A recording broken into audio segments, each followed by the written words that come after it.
Congress party వాళ్ళు BJP party వాళ్ళు తప్పుడు ప్రచారాలు చేస్తున్నారు. కొంత మీడియా కానీ సోషల్ మీడియా కూడా తప్పుడు ప్రచారాలు చేస్తున్నారు. నేను ఒకటే చెప్తున్నా, కార్యకర్తలు ధైర్యంగా ఉండండి. కార్యకర్తలు మనోభావాలను దెబ్బతీసేందుకు లేనిపోని అపోహలు పుట్టిస్తారు. టీఆర్ఎస్ పార్టీ మళ్ళా అధికారంకి వస్తుంది. టీఆర్ఎస్ పార్టీ కేసీఆర్ గారు చేసిన మంచి పనులు ప్రజల్లో ఒకట రివ్యూ జరుగుతున్నాయి. కాంగ్రెస్ పార్టీ ఎన్నో వాగ్దానాలు చేసింది. సరైన వాగ్దానాలు ఒక్కటి కూడా నిలబెట్టుకునే పరిస్థితి లేదు. టీఆర్ఎస్ పార్టీ కేసీఆర్ గారిని గ్రామాలలో రైతులు కానీ, రైతు కూలీ కానీ ప్రజలు కానీ కేసీఆర్ను పోగొట్టుకున్నామనే బాధ ఉన్నది.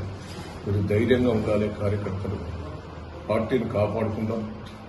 వాళ్ళ పూర్వవైపు తప్పకుండా వస్తుంది. కార్యకర్తలు ధైర్యంగా ఉండాలని నేను విజ్ఞప్తి చేస్తున్నా. ముఖ్యంగా పాలకుర్తి కార్యకర్తలకు, వర్ధన్నపేట నియోజకవర్గ కార్యకర్తలు, వరంగల్ జిల్లా కార్యకర్తలందరికీ విజ్ఞప్తి చేస్తున్నా. మీ దయన్నగా మిమ్మల్ని అందరినీ కూడా కాపాడుకునే బాధ్యత నేను తీసుకుంటానని కూడా ఈ సందర్భంగా తెలియజేస్తున్నాను.